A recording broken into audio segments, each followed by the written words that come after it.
Most walleye fishermen know that one of the best presentations you can use when you're walleye fishing is using a jig and a plastic grub. Now take a close look at this jig head. This is no ordinary jig head. I want you to look at it carefully. You can see that the front of it has the silhouette of a bait fish, the actual head. And this is the actual grub barb. It looks kind of like a finishing nail. This is probably the best grub barb on the market. What I mean by grub barb is that when you put your plastic grub on there, it's very difficult for a fish to pull it down.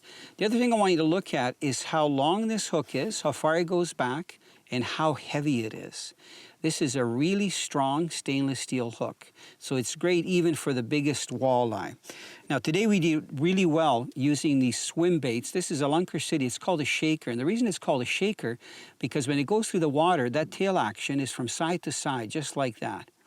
So it really sends out a lot of vibrations. Now I tell people when you're going to fish a swim bait like this, it's very important that the tail points down, and when you hook it, that you hook it so that it's straight on the actual jig head. So you have to get an idea of where that hook is going to be coming out. So watch when I put it in. I'm going to put it in the center of the fish, and I'm going to run it back to where I believe when it comes out of the back, it's going to be the right distance from the actual jig head.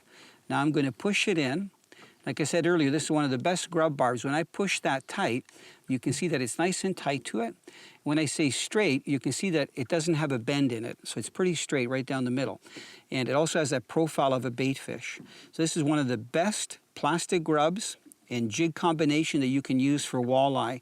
I really like this thin, flat head like a bait fish because when you're pulling it, not only does it fall straight down, but it also planes sometimes from one side to the other as that tail is going back and forth.